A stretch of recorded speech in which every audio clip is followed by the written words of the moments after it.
Orang yang ingin maju sebagai kepala daerah kan sama dengan caleg, sama dengan presiden, harus kerja-kerja politik. Nggak apa-apa kakak sebutkan siapa saja. Ya, saya kira sudah sangat terlihat ya, bukan samar-samar. Ya kita kemarin kan saya mengamati ada pertarungan komunikasi politik nih, jujur saja saya katakan di sini. Pertarungan komunikasi politik antara Pak Yudi dengan Pak Marjito. Oke. Ya kan, soal ada kira-kira orang seperti apa nih yang bakal masyarakat pilih ke depan? Kira-kira dulu ya, kira-kira. Ya. Jadi kalau saya kalau saya tidak mengira-ngira, ya artinya saya sebagai masyarakat, sebagai rakyat, ya saya samakan saja dengan orang kebanyakan.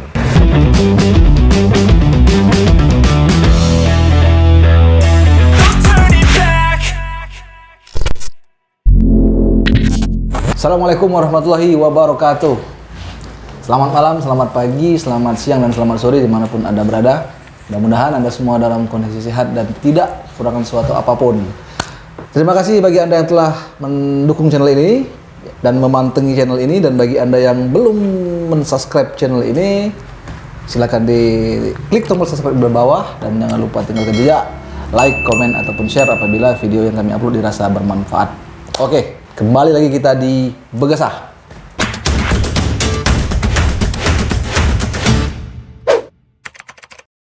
Apa kabar Kando Hendra? Alhamdulillah sehatin. Sehat ya?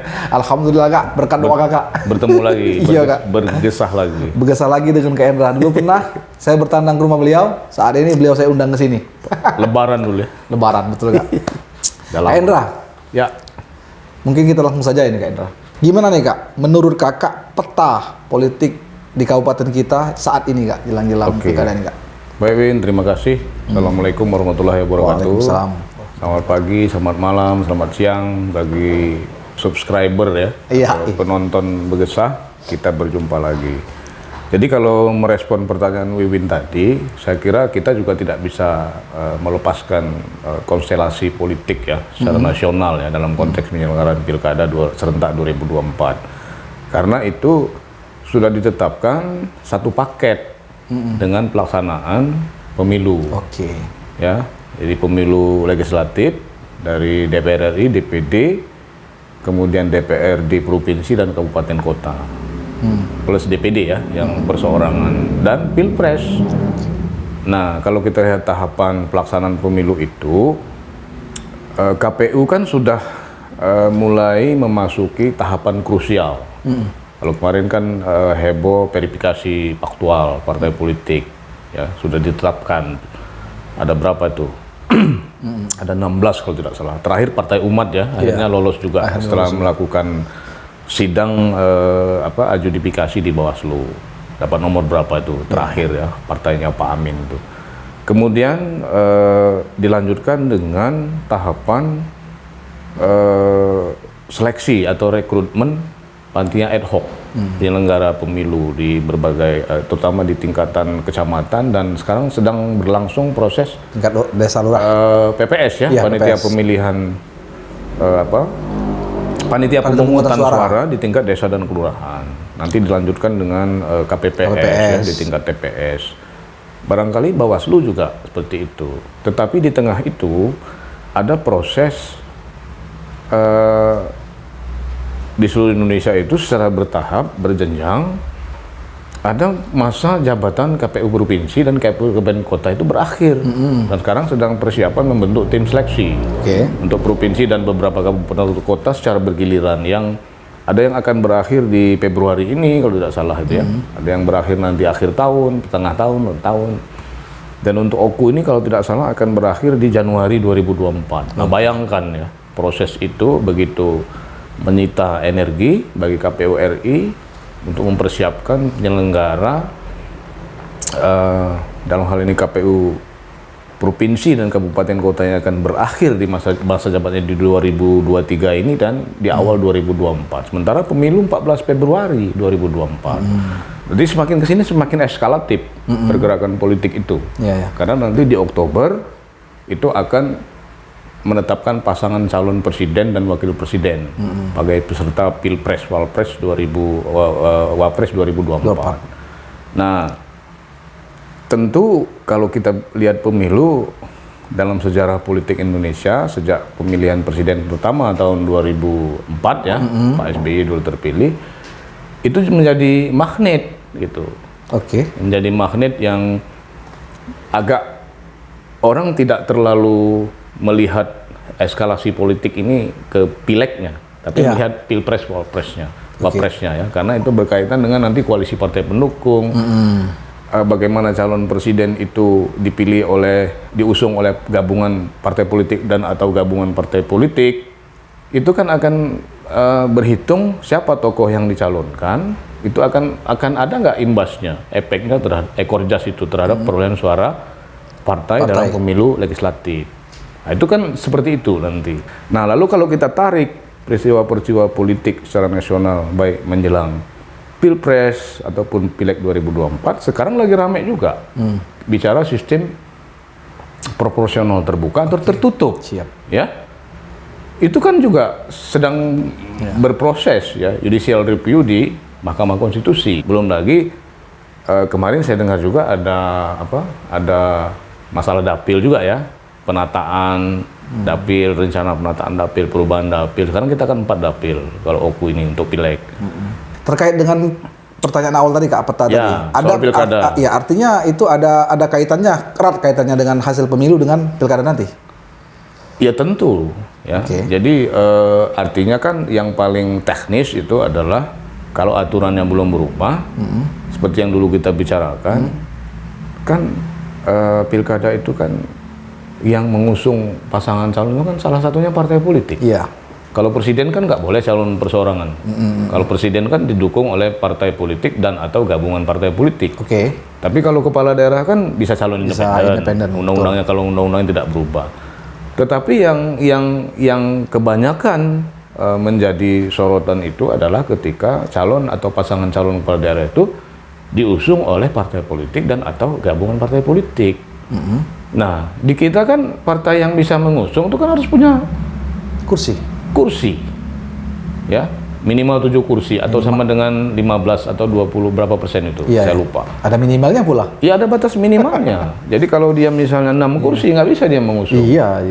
Nah, ini artinya walaupun DPD, DPC atau dengan sebutan lain di kabupaten kota, kemudian di provinsi DPW atau DPD provinsi atau dengan sebutan lain, itu menjadi syarat awal untuk mereka berkomunikasi dengan DPP-nya masing-masing.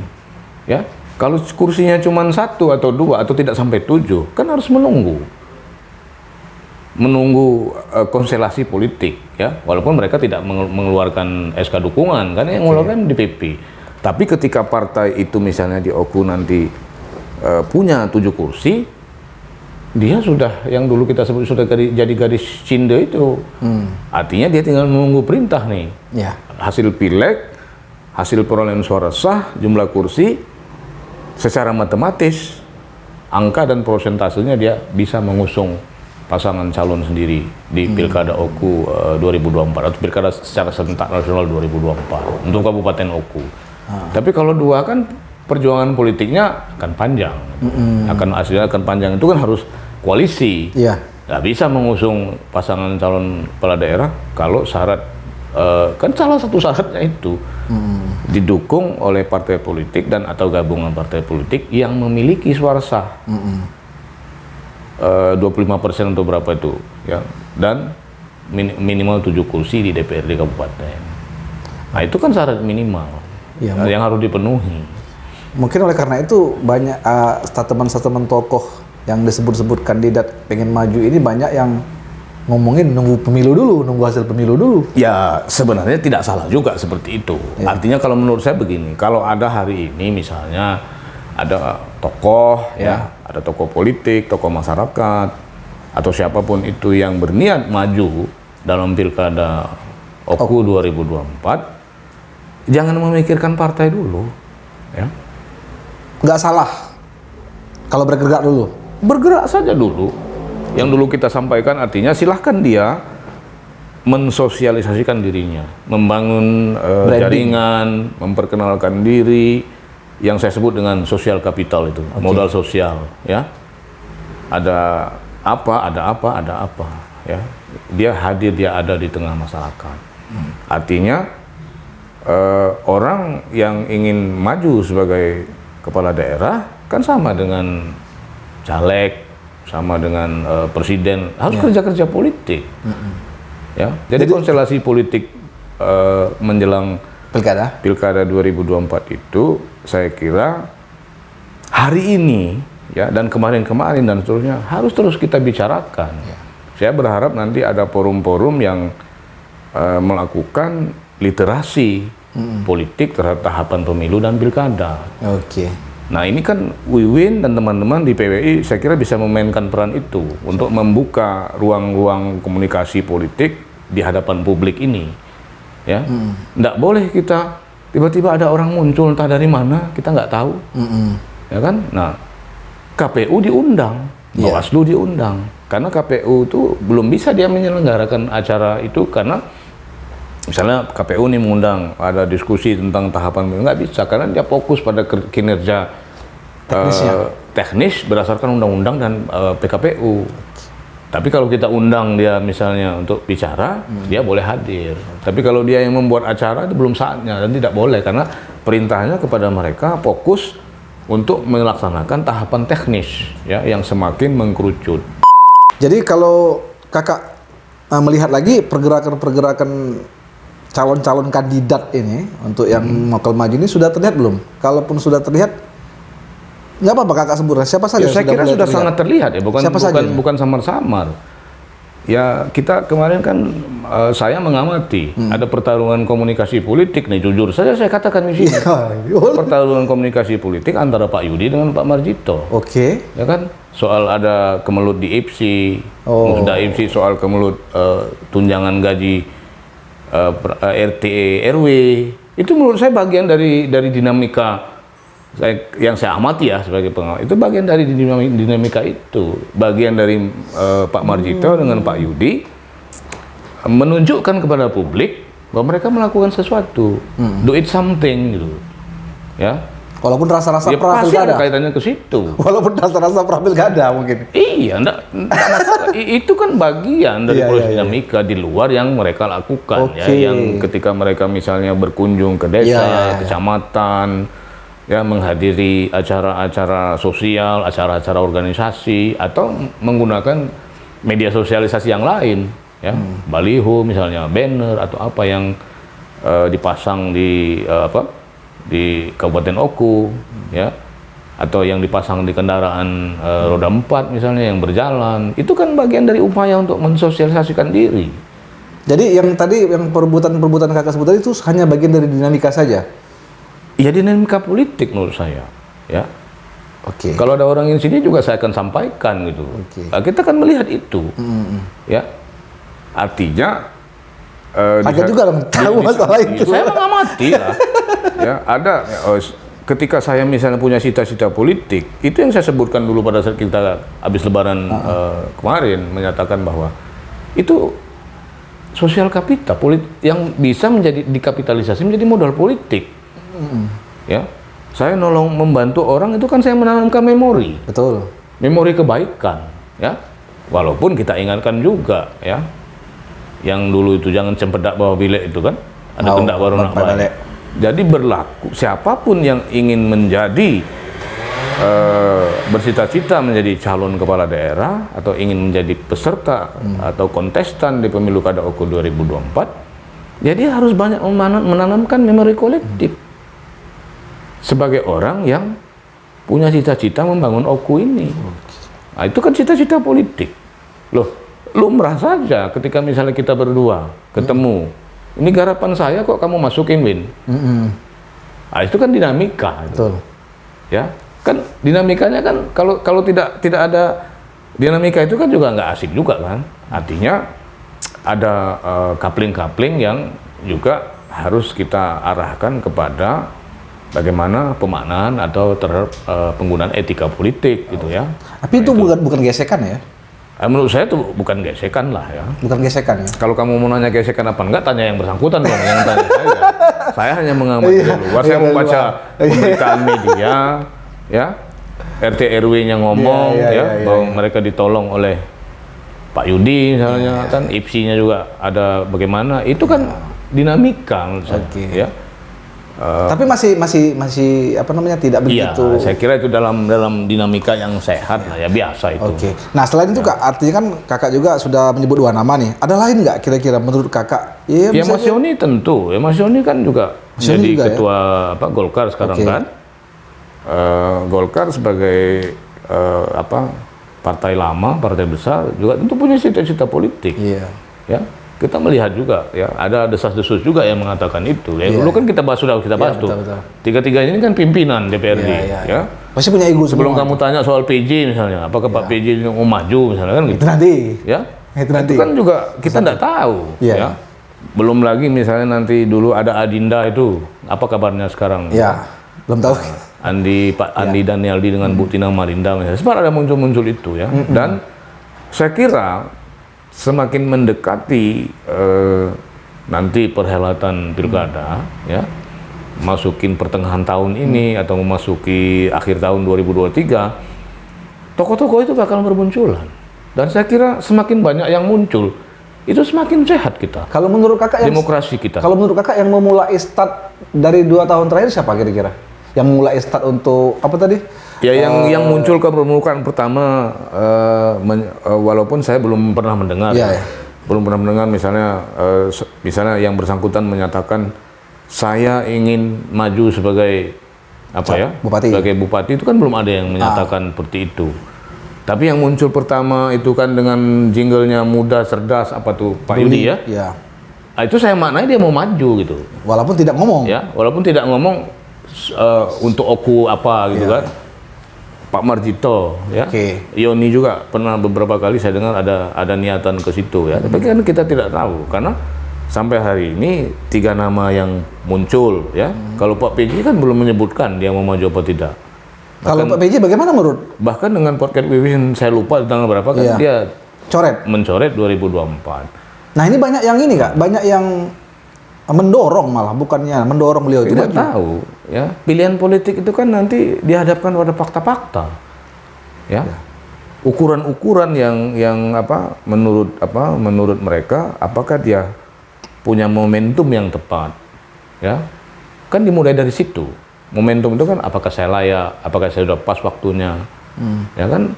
Nah apalagi kalau kita bicara konteks Pak PJ kan dia statusnya ASN, akan ada konsekuensi yang harus dia ikuti ya, sesuai dengan undang-undang ASN misalnya atau undang-undang pemilu, undang-undang pilkada yang mengatur bagaimana dalam tanda kutip ketika ada ASN yang ingin ikut kontestasi atau ikut menjadi peserta pilkada misalnya. Ada kemungkinan beliau menerobos konsekuensi itu atau ya nggak jadi dalam politik itu apa yang tidak mungkin ya.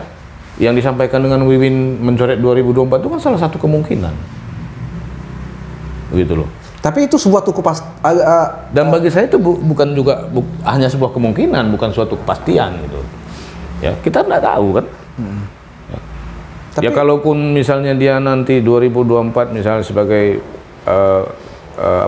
PJ ingin maju sebagai calon kepala daerah, ya dia juga harus menghitung-hitung kan. Ya misalnya harus mundur dari ASN, yang pasti kan harus mundur dari PJ. Pasti. Ya kan? Artinya proses-proses itu tentu artinya posisi PJ itu, ya Pak Teddy sebagai PJ, tentu dia harus lebih cermat berhitung, ya. Berhitung secara secara administratif, secara politis gitu ya. Nah kita tunggu saja gitu kan. Hasil hitung-hitungannya. Iya, kita enggak tahu. Tapi kalau saya tidak berkesimpulan dia tidak maju atau dia akan maju. Saya belum bisa berkesimpulan. Artinya beliau masih berhitung. Saya memperkirakan begitu. Atau menunggu. Bisa jadi. Kan hanya dia yang tahu itu. Silakan maju Dinda.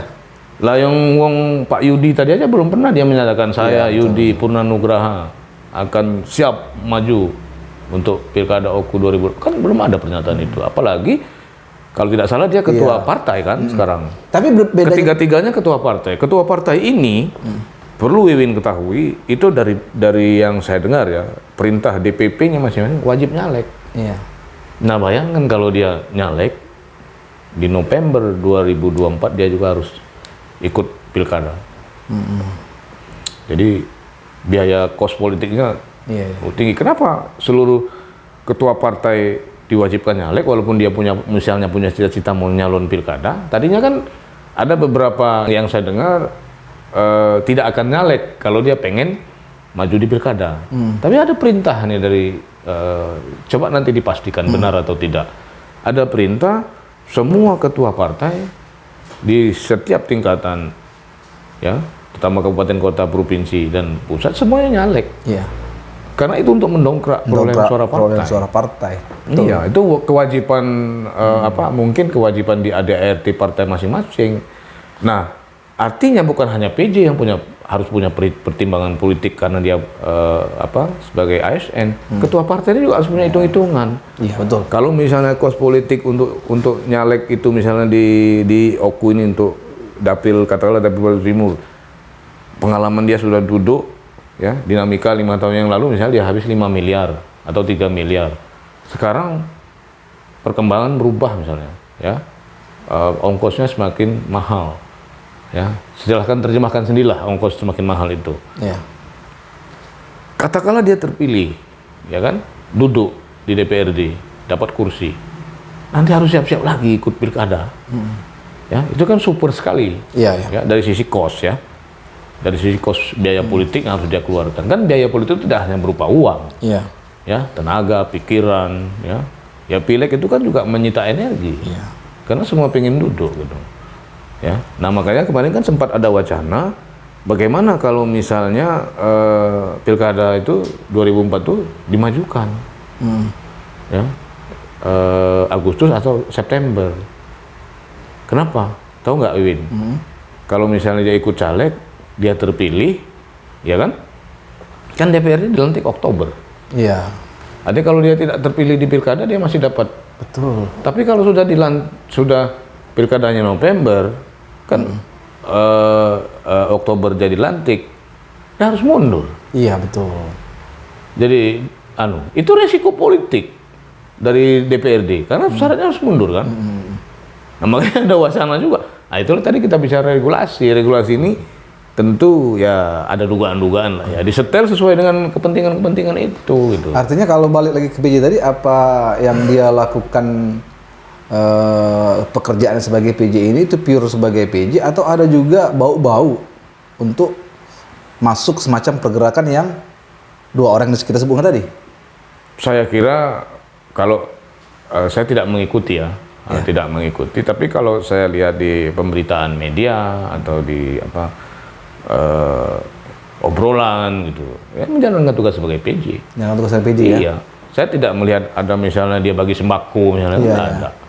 Atau misalnya pertemuan dengan tokoh-tokoh masyarakat, elit dan lain elit, ya, di luar tugas-tugas beliau sebagai PJ. Di Sabtu Minggu misalnya ada acara apa, ya paling kalau acara sosial kan kalau ketemu dengan saya tuh ada di beberapa kondangan, ya ketemu kan, kondangan, ya, Assalamualaikum. Nah, itu kan undangan, ya. Nah, kalau misalnya secara khusus pengkondisian, dan memang belum ada pernyataan nggak ya? Belum ada pernyataan. Lalu Pak Yudi, Pak Marjito juga belum ada pernyataan. Tidak ada menyatakan mau maju kan? Cuma arah kepada itu publik ada. Ya. Iya. Nah, kalau di obrolan mungkin tersebut. Iya. Kalau misalnya dipasang baliho pemimpin yang amanah, mungkin itu maksudnya ya nggak tahu kita apakah personal branding lah itu. Ya barangkali itu ya, dalam politik kan bisa dilakukan ada personal branding. Tapi personal branding itu apakah untuk pilkada atau untuk pileg kan nggak tahu kita kalau yang ketua partai. Oke. Kan gitu. Nah kalau di Pak Marjito tuh saya lihat juga medsosnya, Facebooknya ya, itu sudah mengarah-ngarah gitu. Iya. Tapi tidak ada dengan tegas Marjito siap maju untuk pilkada kedua. Bukan, belum ada pernyataan itu. Ya, baru ketemu masyarakat ini, ketemu kelompok ini. Artinya yang saya tidak terlihat melakukan itu kan Mas Yoni, yang Golkar ya. Kalau Pak Marjito, Pak Yudi kan sering terus ada beritanya, ada di medsosnya misalnya. Menarik tidak nih kira-kira dari penjelasan kakak tadi, mungkin ada beberapa orang tadi, kira-kira ketika memang orang-orang itu maju semua ini, menariknya di mana? Maksudnya maju ikut pilkada? Iya, kita nih bicara fokus pilkada nih. Ya nggak apa-apa. Tadi saya sebutkan, semakin banyak orang, semakin banyak tokoh di Oku ini yang menyatakan dirinya ya ingin maju di pilkada, artinya menjadi bupati dan wakil bupati, itu semakin bagus. Artinya hari ini kalau itu sudah terjadi, kita dihamparkan kepada banyak pilihan. Dan sebelum kita memilih kan kita melakukan proses penilaian. Iya. Track record orang ini seperti apa? Iya, iya. Ya kan? Nah kalau yang sudah muncul-muncul kan rata-rata masyarakat sudah tahu, oh itu wakil ketua DPRD, oh itu ketua DPRD, ya kan? Oh itu Pak PJ misalnya, oh itu kepala dinas kepala OPD misalnya, kalau ada juga kan kepala OPD, karena kan belum termonitor itu, Iya, belum iya, terdeteksi. Belum termonitor, cuma Iya. beberapa nama tadi saja. Iya. Sama yang Nah, tidak juga menutup kemungkinan kan tokoh-tokoh dari luar Oku, mungkin dia asal Oku tapi tidak berdomisili di Oku, bisa juga muncul, ya menjadi. Nah, tetapi persoalannya sampai hari ini belum ada yang menyatakan saya mau maju di pilkada Oku, ya. Kalau nyalek yang 35 orang itu pasti mau nyalek semua tuh yang di DPRD itu. Pasti mau nyalek semua dari partainya masing-masing. Bahkan mungkin nanti fenomena menjelang akhir masa jabatan lompat partai bisa jadi terjadi. jadi kerja-kerja Pindah partai. Tapi kerja-kerja politik itu saya kira bagi seorang politisi itu bukan hanya pada momen-momen pemilu saja atau momen pilkada saja. Kerja-kerja politik itu amanat undang-undang kalau dia anggota partai politik. Karena ada tugas pokok dan fungsinya sebagai anggota partai politik. Karena partai politik itu diatur oleh undang-undang sebagai alat ya. Perjuangan, bagian dari proses demokrasi di negeri kita yang menjadikan partai politik sebagai saluran untuk memperoleh jabatan-jabatan publik, kekuasaan, jabatan politis. Nah, kerja-kerja politik itu ya harus dilakukan setiap hari. Ya, bukan hanya pada momen menjelang pemilu atau pilkada saja. Atau misalnya karena dia mau nyalek lagi misalnya kan gitu. Jadi itu kewajiban undang-undang ya. Makanya saya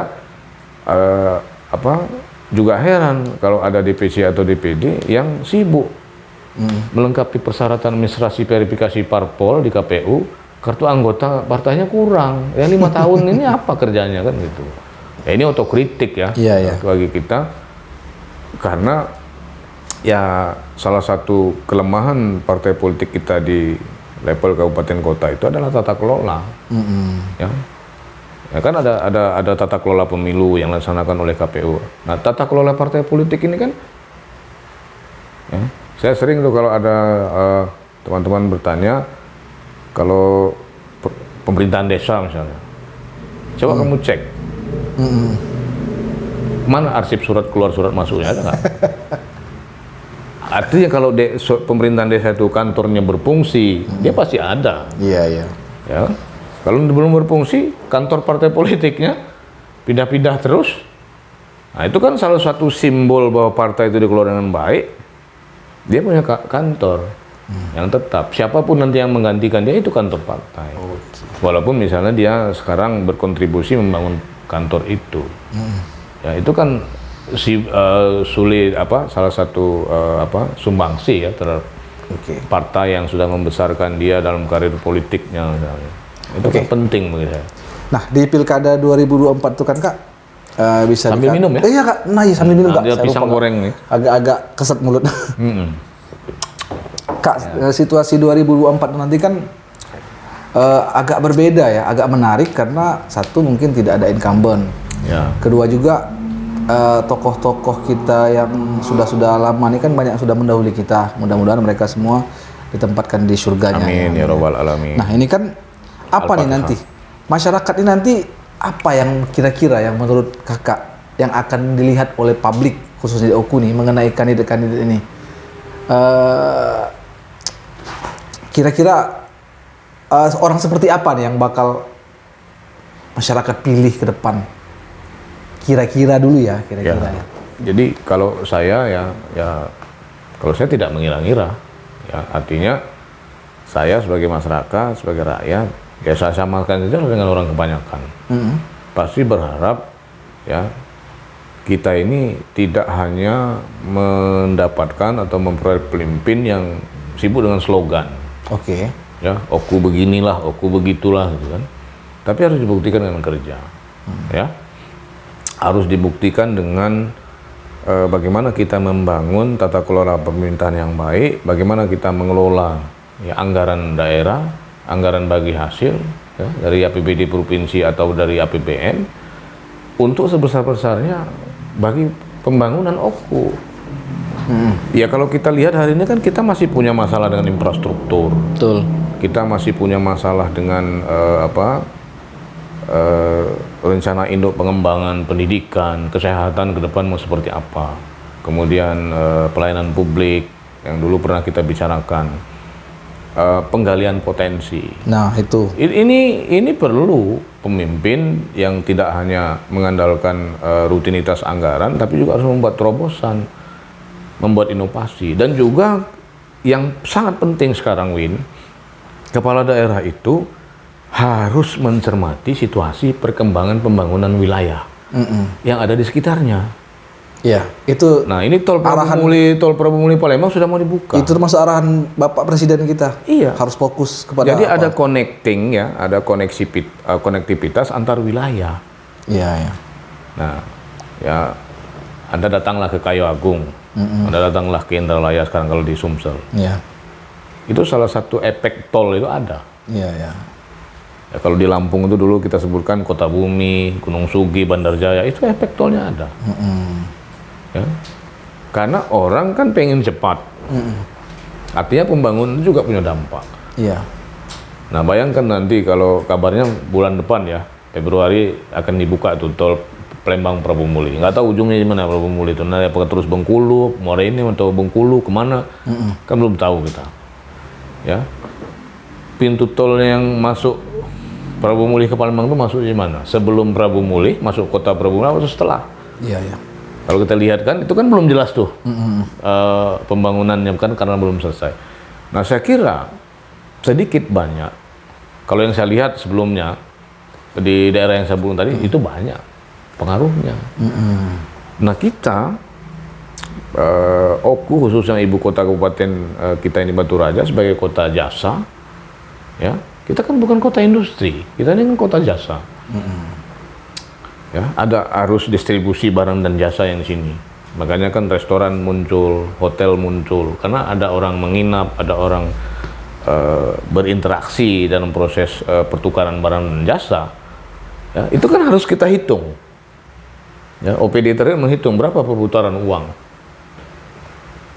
Ada nggak dampaknya kalau misalnya nanti kita belum ngomong dampak tol itu ke kita ngomong dulu misalnya dampaknya ke Prabu Muli. Buka tol, masuk Prabu Muli, orang langsung ke Palembang. Kira-kira kalau Wiwin sekarang ke Palembang, makannya di mana? Kalau berangkat jam 6 pagi atau habis, pasti makannya di Prabu Muli. Kan? Iya. Tapi kalau misalnya di Metur itu kamu sudah masuk tol, tiba-tiba nanti muncul di Indralaya. Makan darah ya. Atau iya kan? Nah, itu kan sudah rest area paling di tol. sudah berdampak. Sudah berdampak, betul. Artinya ada basis ekonomi dasar dari masyarakat, misalnya warung, rumah makan kecil, itu pasti sih akan berkurang pemasukannya, berkurang konsumennya, ya. Dan itu sudah terbukti, ya. Kamu lihat tuh Bandar Jaya, Kota Bumi, Ya. Gunung Sugi yang di Lampung, ya, yang berkembang malah yang ke arah timur kan, Ya. Metro misalnya, ya, Tulang Bawang dan seterusnya, karena di situ muncul area-area pertumbuhan baru, tapi yang lama ini tidak berkembang lagi. Ya kan kita bukan kota besar kan? Iya. Sumatera ini kan bukan memiliki banyak kota besar. Ya. Nah, bayangkan nanti kalau itu terjadi, artinya apa? Kita memerlukan pemimpin atau kepala daerah ke depan itu yang mampu membaca situasi itu, membuat terobosan-terobosan, ya. Kalau masyarakat itu kan tidak ada. Kembali ke basic need kan, kebutuhan dasar. Iya. Harga karetnya Betul. bagus, Yang jadi kita kopinya inilah. bagus, ya. Nah, tapi tentu kita juga tidak boleh stagnan di situ. Iya. Siapapun yang mau, kita masihkan main inilah. Nah, itu yang tugas banyak. kita ini juga memberikan informasi, melakukan literasi bahwa penting pilihan kita itu, aspirasi kita itu penting. Menentukan 5 tahun ke depan. Menentukan juga kan gitu. Jadi tugas kita lah menyuarakan itu. Nah, tinggal bagaimana nanti ya. Kalau ada orang yang ingin jadi kepala daerah, ya, atau misalnya orang mau jadi anggota DPR, pikirannya untuk berkuasa, ya susah juga kita. Ya, betul. Ya. Oke. Tapi kalau dia mewakafkan dirinya, pemikirannya untuk membangun, untuk memikirkan rakyat, nah kita perlu yang seperti itu. Kalau ini Kak, kalau menurut Kakak tantangan terbesar Kak dalam eskalasi politik jelang pilkada ini apa saja Kak? Ya, Tantangannya Kak? saya kira yang pertama tuh merubah pola pikir, Oke. ya. Oke. Pola pikir yang tadi itu. Ya. Sapu baik kita pilih, Kita sapu baik. Nah, itu. Ya kan masih kan main lagi. Itu termasuk Ini tantangannya ya? budaya ya, budaya ini harus dirubah. Ya, kenapa? Tentu ada sebabnya juga masyarakat berpikir seperti itu. Ya. Kan kita bukan baru sekali juga milih kan di pilkada atau di pileg. Nah, kita kan masyarakat kan sudah punya pengalaman. Ya, cash and carry, pemilih busuk segala macam itu. Ya. Nah, itu artinya apa sih yang membuat orang itu ingin mendukung calon pemimpinnya dalam sebuah kontestasi bernama pilkada? Itu juga harus dilakukan. Salah satunya melalui kerja-kerja politik tadi.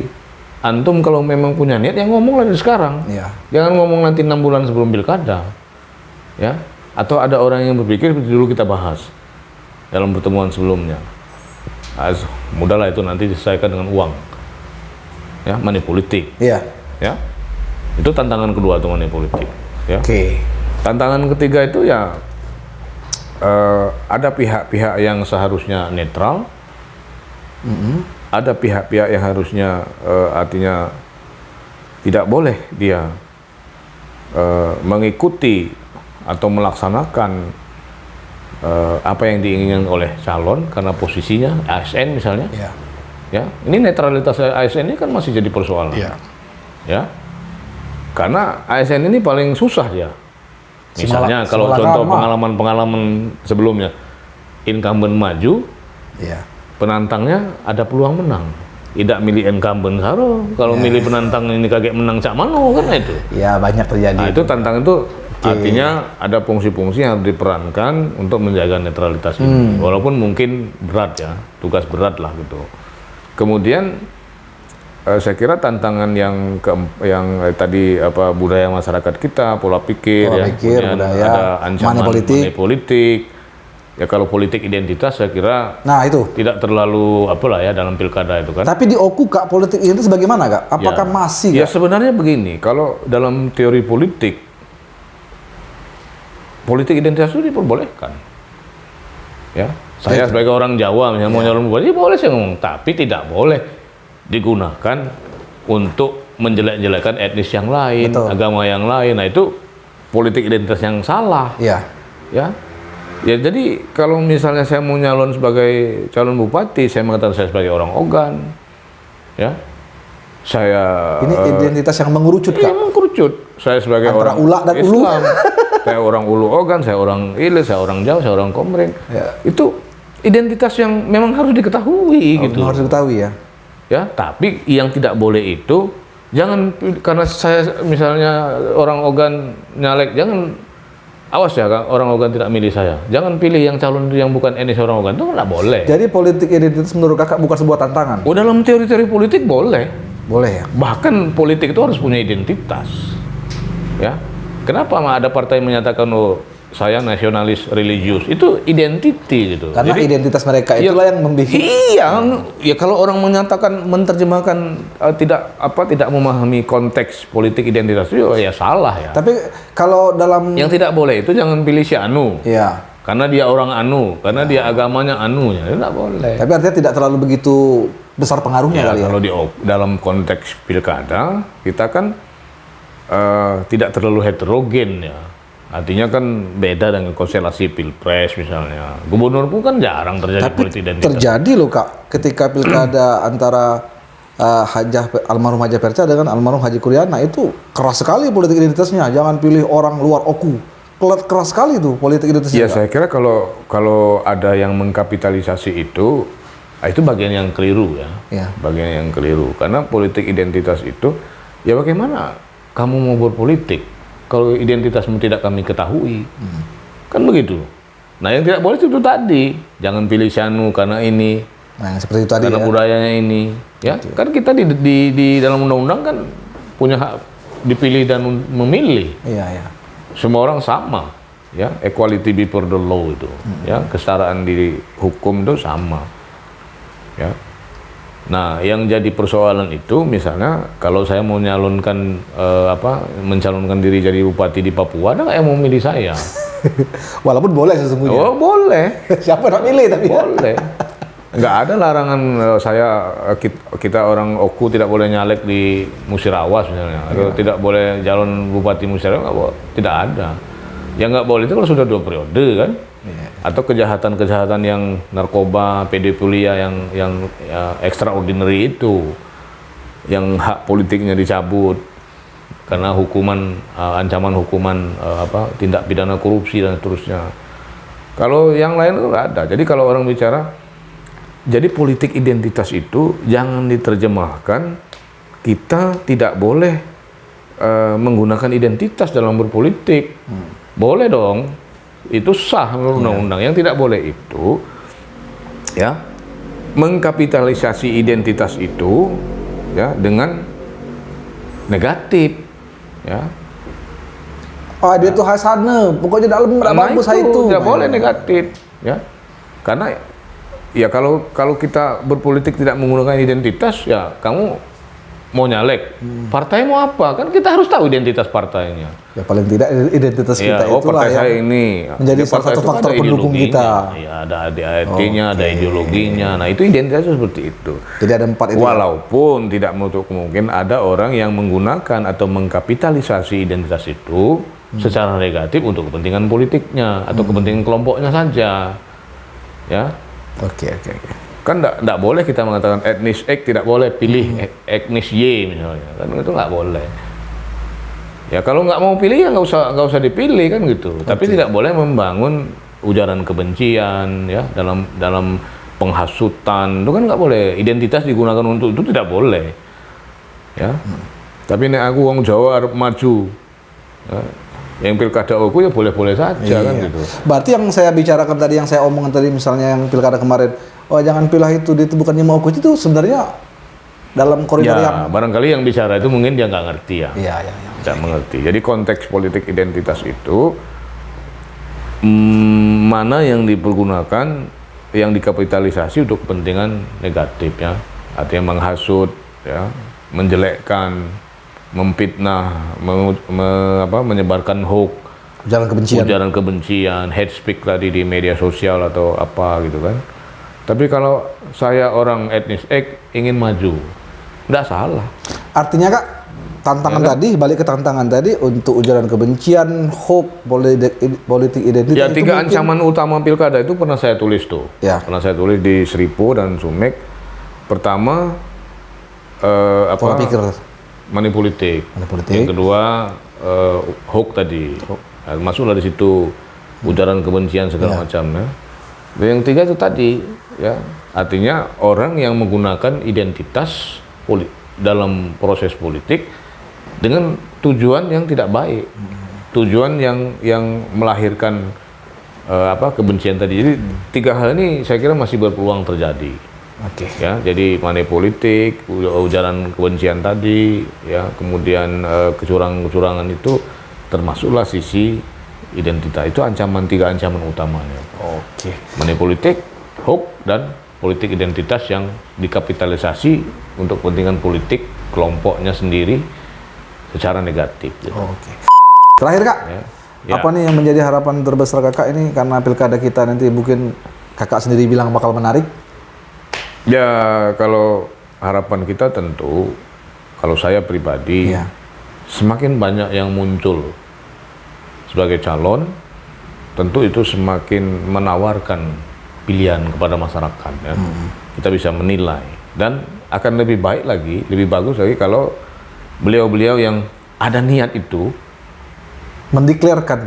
mendeklarasikan dirinya, bukan mendeklarasi bersama partai atau mendeklarasikan diri, menyatakan, mengumumkan bahwa dia punya niat. Gitu. Dan serius. Jangan lagi pakai yang simbol-simbol, ya, pakai kiasan, ya. Jangan denotatif lah, jangan konotatif lah. Langsung saja denotatif. Jadi kita juga sudah tahu gitu. Nah, manfaatnya bagi orang yang pengen maju ini, kalau dia ngomong dari sekarang, lalu melakukan kerja-kerja politik, melakukan kerja-kerja sosial untuk mendukung langkah-langkah politiknya, itu juga diuntungkan, Win. Ya, kalau kira-kira lah setahun berjuang nih ngatik telap zaman dukung nih, artinya ya sudahlah kan itu. Iya. Tapi kalau semakin hari dengan kerja-kerja politik dia misalnya semakin banyak yang merespon, makin banyak yang mendukung, apalagi sekarang di era media sosial gitu kan, berarti mungkin sosialisasi dirinya, apa yang dia lakukan itu direspon, ya dianggap layak barangkali kan begitu. Tapi kalau lena setahun lu mati yo, betul. sama cak kita buka warung, lah sebulan buka warung mati cuma belanja di warung ini yang beli. Tidak gayu bersambut lah kira-kira. Itulah. Iya. Nah artinya termasuk juga kita menunggu, ya kita hormati juga bagi yang misalnya mengatakan belum mau mengatakan, ya itu juga dia mungkin punya pertimbangan juga. Betul. Atau menyatakan tidak maju juga itu juga ada pertimbangan juga. Betul. Kan gitu. Nah itulah dinamika politik gitu kan. Tapi kalau kita mau memastikan apakah maju atau tidak, apakah misalnya ketika saya ngomong tidak maju, memang betul-betul akan tidak maju, apakah ketika Wiwin ngomong maju, betul-betul Wiwin akan maju, kan faktanya bukan hari ini, harus dijawab. Ya, jadi pertimbangannya tentu, salah satu pertimbangan politik itu dalam membaca konstelasi perkembangan politik, pergerakan politik atau eskalasi politik, tentu melihat tidak lepas dari konstelasi politik secara nasional, baik pileg maupun pilpres. Itu bakal berpengaruh. Saya yakin itu bakal berpengaruh. Ya, makanya KPU, Bawaslu kan fokus mempersiapkan agenda yang maha besar ini serentak berbarengan pilpresnya, berbarengan legislatifnya, dan 6 bulan kemudian menyelenggarakan pilkada serentak. Ada sekian ratus. Ada sekian puluh gubernur, ada sekian ratus bupati wali kota yang akan dipilih ya. Dan secara bertahap, sekarang sudah mulai di PJ kan? Waktu itu juga digugat kepala daerah jadi penjabat, atau ada yang menyebutnya pejabat kan gitu. Nah itu juga jadi salah satu bagian dari riak-riak hiruk pikuk demokrasi kita hari ini. Barangkali itu. Oke, siap, terima kasih Kak. Ya mungkin di obrolan-obrolan berikutnya ada partner kita, ya jangan kita berdua terus kan. Ada partner yang juga, apalagi yang punya niat tadi, betul supaya lebih semarak. Tolong doakan mudah-mudahan Kak pergesan kita ini kita akan tarik ke level forum yang lebih besar. Insya Allah mudah-mudahan dalam waktu dekat Kak, tolong doa. Kakak nanti saya hadirkan sebagai salah satu pembicara. Siap. Didampingin dengan, ya ngobrol-ngobrol lah. Iya, nanti kita kan tugas kita memberikan informasi kan. Betul. Oke Kak, terima kasih Kak telah berbagi pemikiran terkait dengan suhu politik jelang pilkada 2024. Mudah-mudahan ada manfaatnya. Dan satu hal lagi, walaupun nanti kita ke depan berbeda pilihan, kita tetap keluarga, kita tetap teman, enggak? Ya, dan harus jangan ada permusuhan di antara kita, karena kita satu dalam satu. Ini Kak. Ya, bersama-sama membangun demokrasi. Berbeda pilihan itu kan hal yang berbeda biasa. Pilihan hal biasa. Saling harus menghargai. Persahabatan, pertemanan, ya. Itu lebih utama. Ya, itu lebih utama. Silaturahim itu lebih utama. Oke lah, sudah hujan, kami akhiri pergesahan pada malam hari ini dengan ucapan wabillahi taufik wal hidayah. Wassalamualaikum warahmatullahi wabarakatuh.